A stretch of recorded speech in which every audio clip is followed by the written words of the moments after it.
So I have heard that in June, I think it was in June, that a group of French astronomers found something that really concerned them, and they were getting ready to go public with it, and in July, they were all killed in some kind of a freak tram accident while they were on their way to their observatory. Have you heard anything about that? Does this involve the month of November?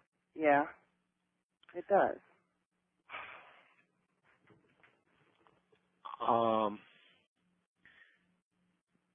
I have, from about a half dozen different sources, information that parallels what you just talked about.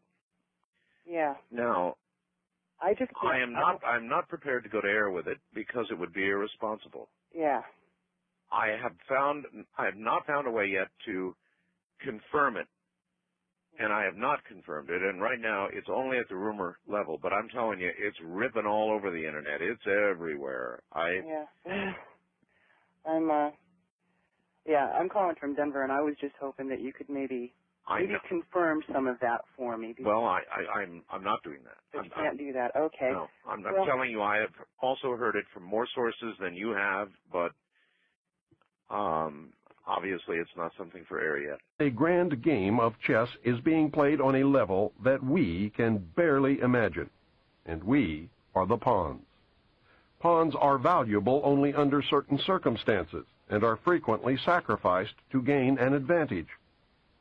Anyone who has studied military strategy is familiar with the concept of sacrifice. Those who have seriously studied history have probably discovered the real reason we go to war on a regularly scheduled basis. My research has shown at this point that the future laid out for us may be just about impossible to change. I do not agree with the means by which the powerful few have chosen for us to reach the end. I do not agree that the end is where we should end at all.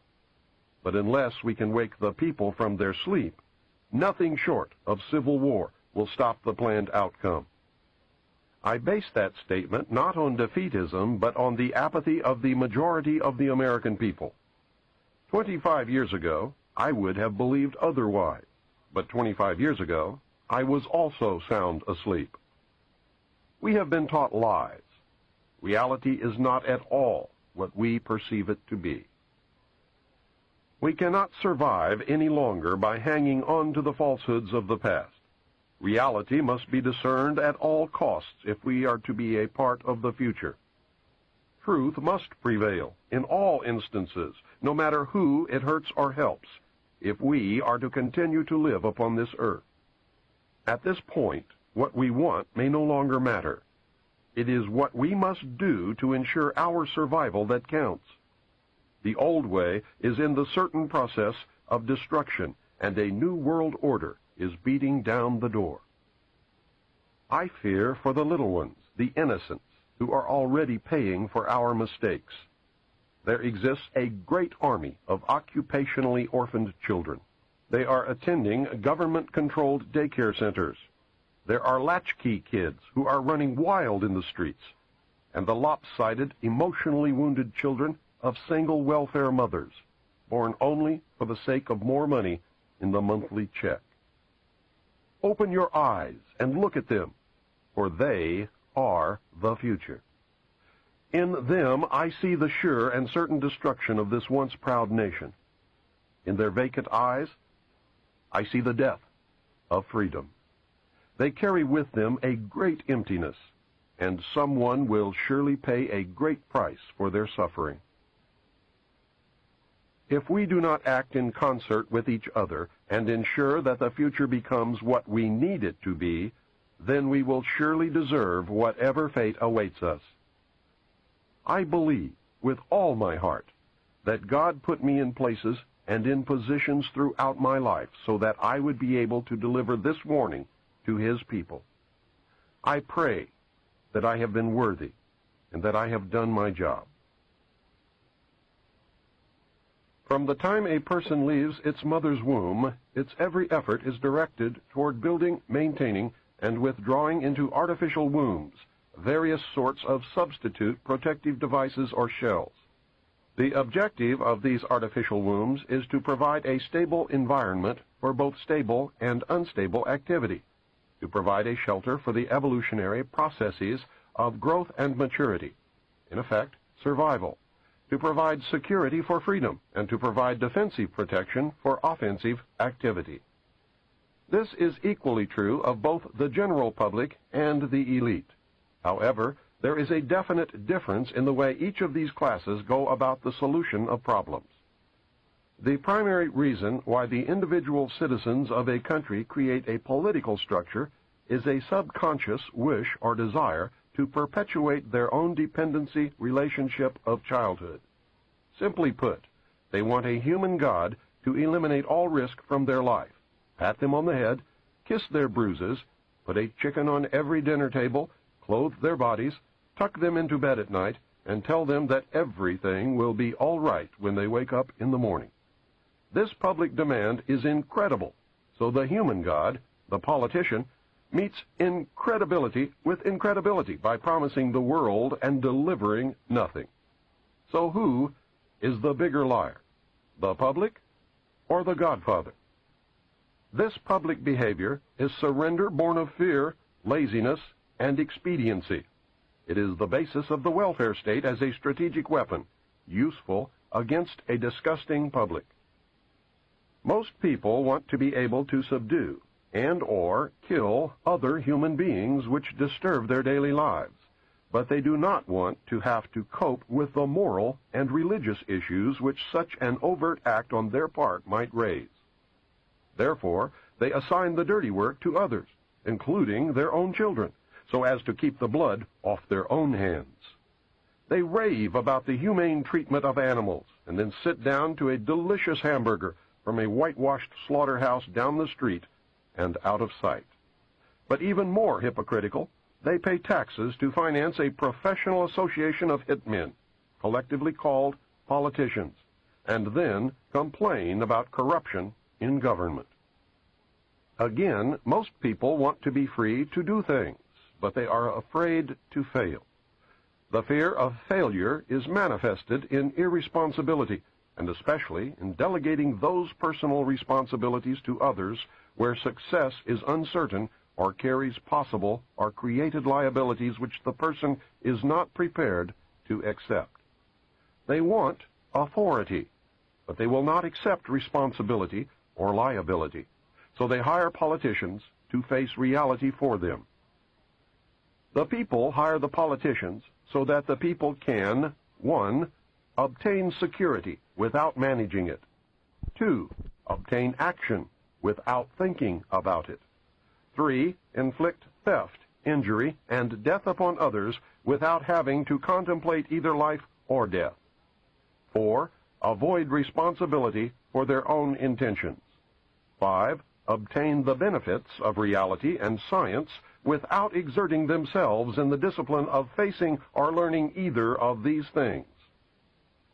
They give the politicians the power to create and manage a war machine to, 1, provide for the survival of the nation womb, 2, prevent encroachment of anything upon the nation womb, 3, destroy the enemy who threatens the nation womb, 4, destroy those citizens of their own country who do not conform for the sake of stability of the nation womb.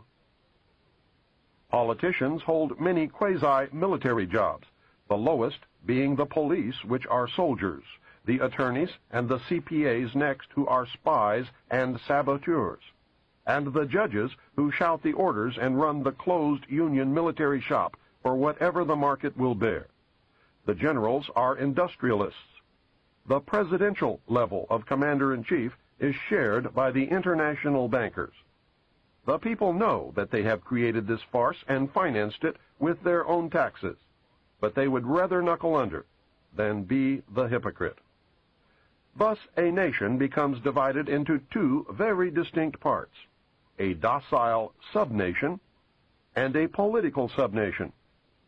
The political subnation remains attached to the docile subnation, tolerates it, and leaches its substance until it grows strong enough to detach itself and then devour its parent. Human beings are machines, levers which may be grasped and turned, and there is little real difference between automating a society and automating a shoe factory. Factor 1. As in every social system approach, stability is achieved only by understanding and accounting for human nature. A failure to do so can be, and usually is, disastrous.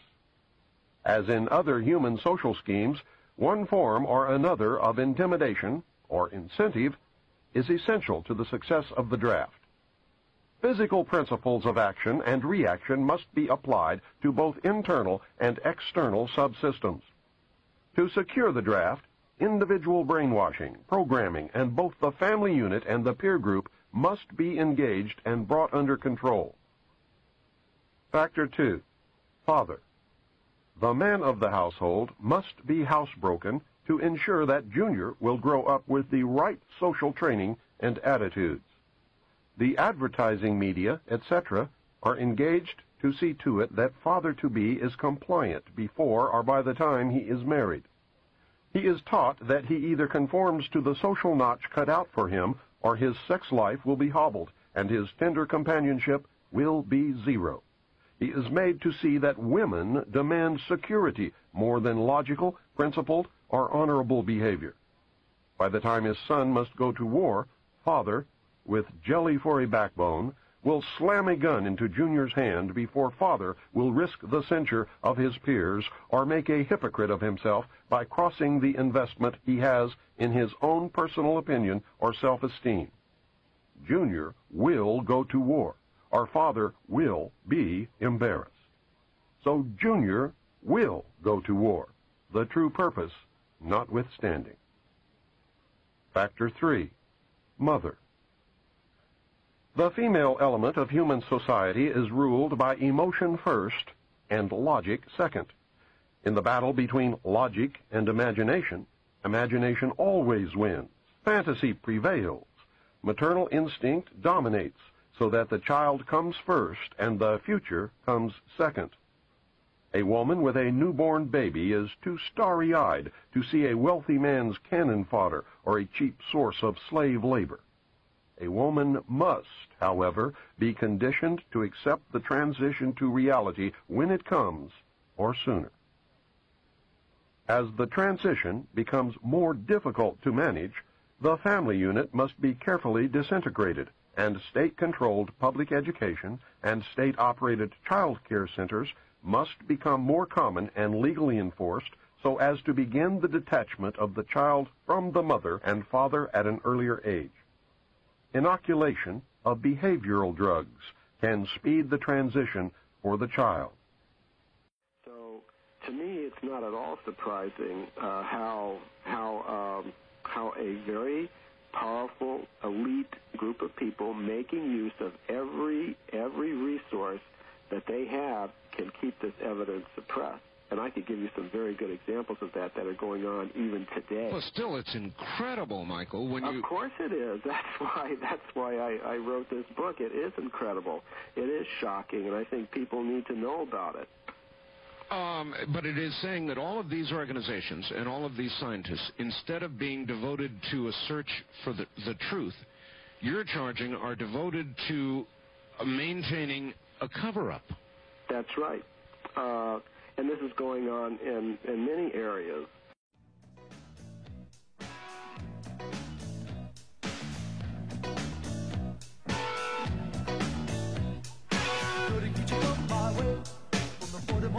Like lick.